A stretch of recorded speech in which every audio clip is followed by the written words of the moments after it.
Hey guys, welcome to Tickzon scheme where we try to turn our hindsight into your foresight. Ugo here, and we are in the Tickzon money management tool. I'm just new setup, and I'm just this is a different kind of video. They're just going to take you understanding how to budget briefly for your student loan, for you to kind of use your money effectively and understand what your pitfalls is, so that you don't start off having eating gourmet and then start having indomie. Especially this will let you understand where you need more money, especially for your parents to kind of see. So let me remove myself out of here, keep my lovely face over here. Now when it comes to student loan, and I'm going to be using the maximums for this here, but I'll play around with the numbers for you to understand how it changes depending on what you get. Because when you get your student loan and they tell you this is your maintenance loan, people think that they've got money because you never handled that amount of money, but most of you won't understand that money that you get may not be enough depending on where you are. So this is the Tickzon money management tool. There's loads of different stuff. So we got the how to use tutorials, tax take home pay, student loan area, which we'll be focusing on today, budget, spending track, all of that, summaries, blah blah blah. There's going to be an update coming in April, mid-April, which will get out to you. We started creating this about this time last year, and I think over 200-300 people have now downloaded it and are using it, and we'll give you the updated version in April so you can start planning yourself more effectively. Now when it comes down to your student loan, there's two aspects you need to be thinking about. It's basically dictated by how you are renting. So are you renting via paying installments, the free monthly installment, the free quarterly installments, or you're paying via your rent in per month basically. Sorry, this is pay rent monthly, or if you pay installments over here. So if we start with paying rent monthly, now I'm in like the developer mode of this thing. And so let's say you are moving, it's typically like 10th of the month, but I'm just going to start from beginnings of the month to make it easier for Excel to be happy. Let's say you get paid again January, even though it's normally like the 10th. January 2022. This one is going to probably be April. So let's say 1st 04 21 22, sorry. And the end of your tenancy, typically most people end at the end of June or July, but let's say for this it will be end of June. So that is 31st. Is June 31st? I don't know, but we're just gonna go with that. 2022. So okay, so 30th first doesn't exist, sorry. Alright, so there's one bug on this that I haven't fixed in this version, so I'm going to turn this into the first of this, because it has to do whole month. So if it has to be paid for June, so if you think of the number of months it needs to pay for, is what you need to see here. Now let's say you get the maximum, which is about 12k. I think it's gone up to 13k, but let's say 12k. So you get 4k in each installment, and then your total student loan is 12k.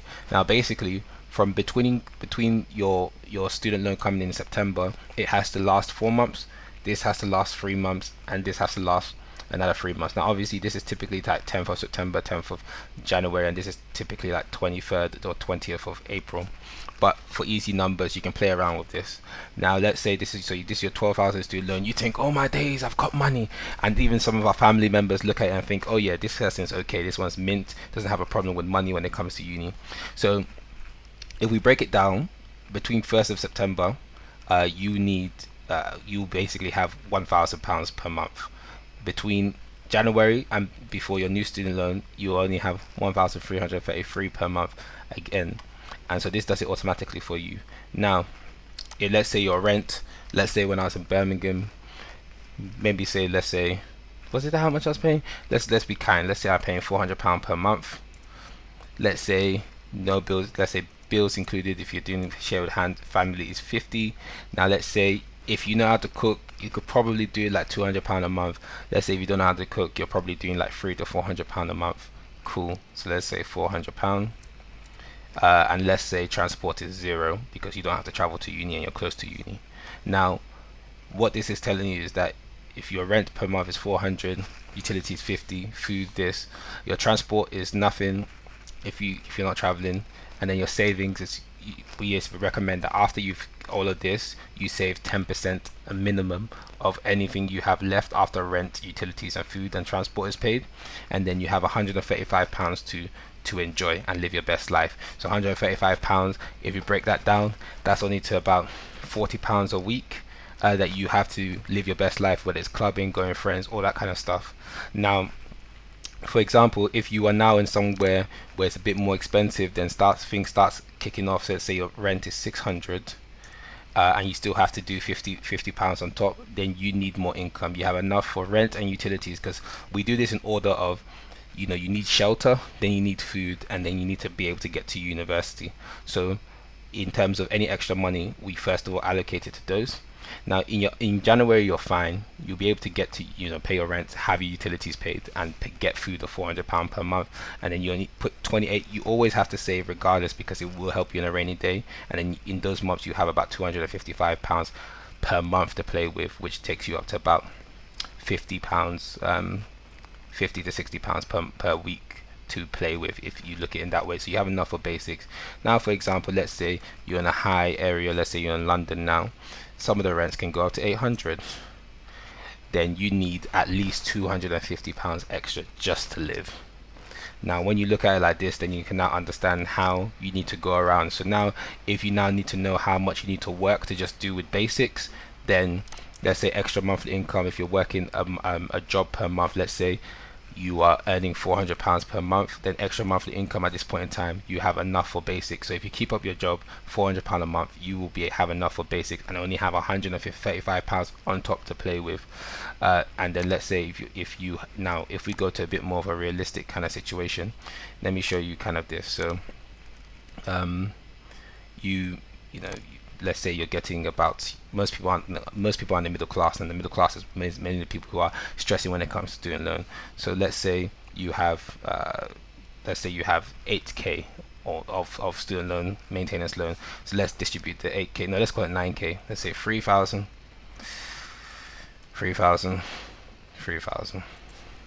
Now again, if this is your rent, you need extra money to live, basically, because it divides your student loan to stretch out through them. Now, if you're going to be working, this shows you the minimum you need to be making per month to be able to survive for rent, utilities, and food. Now, if we include transport, let's say you need to do a month pass of £40 because you're in Liverpool or Manchester or something like that. Let's say your rent comes down to £600 because they're nice like that. Then you still need £340 for September to the end of the year to survive, and you know you need to make a minimum of 340. So then that goes into you understanding how much you need to work. So for example, if what's it called? For example, if I just take my phone calculator, if you need to do £340 for those per month from September to the end of the year. So if I divide 340 divided by, let's say, £12, if you're working in Aldi, you need to work 28 hours a month, which divided by 4 is about a minimum of 7 hours a week. So you could probably do that if you're working at Aldi. If you're earning probably something like divided by like £8 an hour, you need to work 40 hours at least a month. That's about 8 to 10 hours a week. So you kind of understand how this needs to be budgeted. Now this one you only need to work £90 a week, but this is only including just for rent, utilities, and food and transport. You have no money for enjoyment or whatever. Now let's say it lines up perfectly. Let's say let's say somehow you get 4k here. Let's say your rent is 600. Let's say 6 a month of your rent includes utilities, and let's say you don't have to do anything to get to work, to get to uni. So you have 600 for rent, and that includes everything, and then you have £400 per month for food if you're someone who's doing a lot of takeout, etc. And if you don't know how to cook, that's the reason why I say always start learning how to cook. Have 2-3 dishes. Go to Aldi or Lidl, is cheap. But then let's say this is what your situation is. You're eating a lot, you're ordering out a lot. This is you. So you just have enough for basics. You don't need to transport to uni. You have no utility bills to worry about. You're a student, so you don't have any council tax to worry about. And your building should have a landlord, so you shouldn't be worrying about repairs. So if this is your case, then you have enough for basics, but you don't have enough more for savings. you don't have enough to enjoy uni and you have that social life. You can't go to parties, you don't have any money to be doing any of that. So that's where it now comes down to you saying, okay, I'm earning £500 a month. You save a minimum of £50 of that, and then the rest of that can go to stuff. And then if you, let's say you lose that job in January, if your job changes, then you come back to budgeting here, and then you can now come to the budget area and budget your money effectively. Now if you are paying your money in installments, obviously it's a bit different. So I'll take the same numbers that I did there. So 01, 09, 2021, 01, 01,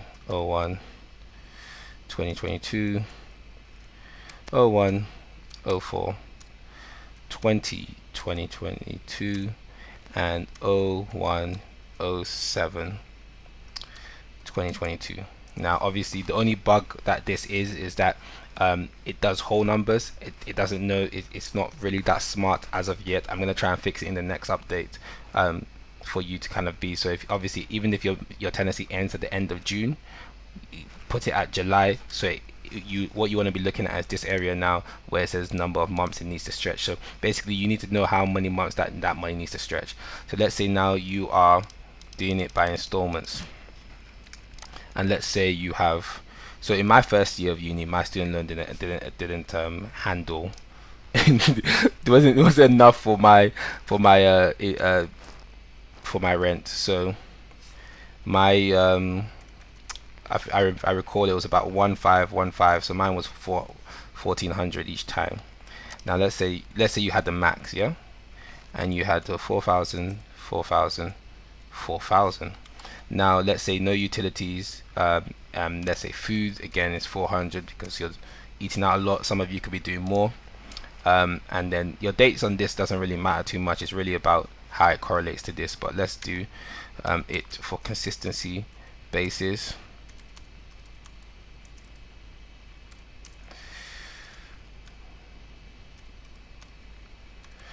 So immediately what happens is that now you know how many months this needs to stretch. Again, the priority is shelter, then food, and then transport. So if you have a roof over your head and you have food, then getting to uni you can zoom. But then if you need to get there physically, then you worry about that. And then after that, that's when you need to start worrying about saving, because you're already stretched. And then after you start saving, that's when you need to start worrying about enjoying your best life, because uni is all about survival in uni.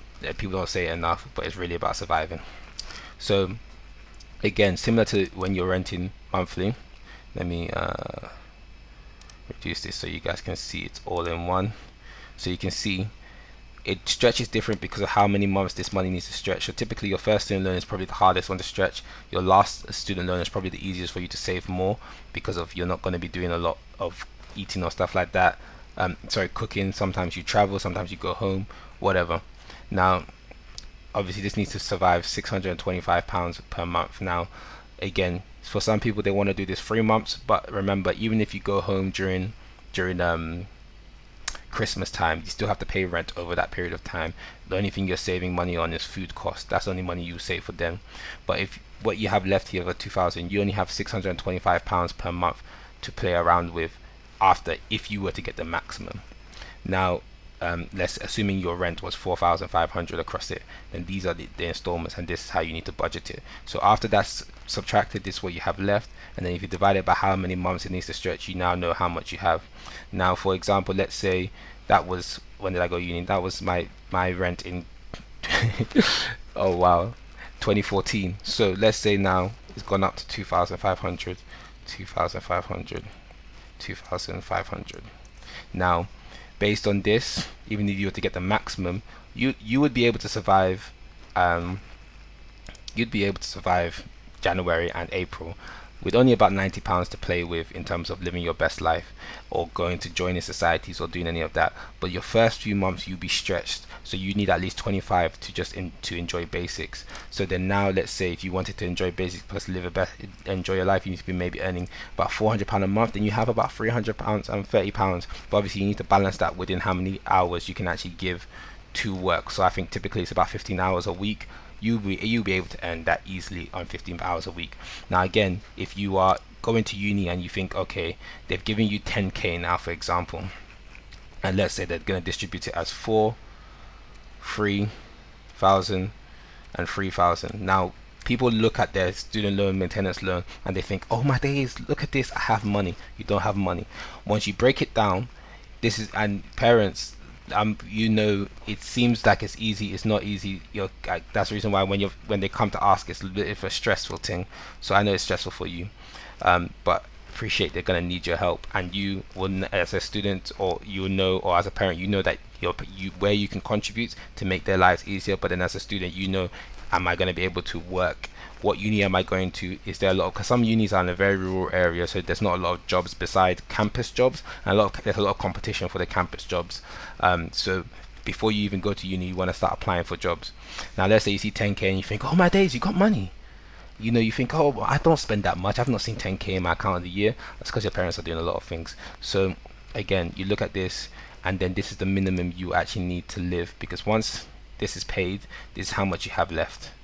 So you need at least £233 per month each coming in. Now let's say your parents now say, okay, we're able to probably give you £150 per month. Standing order, you know that's coming in. So you know that at least for these from September to December, with 150 coming each month, you know that you're going to be fine, and have a little money to play around with. You would have a little money to like live your best life. So you have about £112, but you have about 4 months to find a job, because in January that 150 is not going to do well. So let's say now you go get a job and you're going to be making £400 a month. Then that's now you're going to get £550 of extra income coming in on top of your student loan, and then now you have about £285 per month to play with, which means that you almost have about £80 to play with per month. Again, over here, exam period, let's say you reduce the amount of hours you're allowed to work, then, which is the April to June period, then let's say you're able to do half the hours, £200, so now you have £350 coming in, and so you now have enough for your basics, enough for food, about saving about £11 per month, and then you have £100 to play with. Now obviously you can play around with these numbers as you like, but this is the best way for you to effectively plan and budget your student loan, for you to not suffer within this university kind of lifestyle, because it's all about survival, and we will do better stuff in terms of how to budget in the future. But this is typically how you should be able to budget your student loan, whether it's by renting per month, or doing it by installments. And then obviously if you're doing somebody who's doing a job, then if you want to work out your tax and all this kind of stuff, within this you have that. So if you're earning, you know, £400 a month, you won't pay any tax. But if you go and do overtime and you start earning, you know, 1,200 a month, you will pay tax, because you're not paying tax because you're a student, you're not paying tax because you're not earning enough. So if you just do what you need to do to survive, you'll be fine. And then, you know, when you start doing that, you can, once you finish understanding how on a high level you can budget your money, then you come over here to the budget side and budget your money properly. But at this juncture, I will bid you adieu. Hopefully this helps you, and we'll be putting out more videos about how to budget, not just for student loan but in general, and hopefully we've been able to help you and just give you some perspective of the money you've got, your maintenance loan, especially now that there's no maintenance grants that they're putting on top of it. You need to stretch that as far as possible, because uni is a very stressful place to go to, especially in September when things are going to start opening up, prices will come back up, landlords are going to try and get their money back, and yeah, so hit a like, subscribe. Hopefully this helped you out. If it didn't, let us know what area we could help answer for you, because it's a contentious time and I know for some of you you're not getting the answers that you need. So my name has been Ugo. It's been Tickzon Scheme, turning our hindsight into your foresight, bridging that gap. That's cool. Believing. Shake my hand and have a good day. Bye.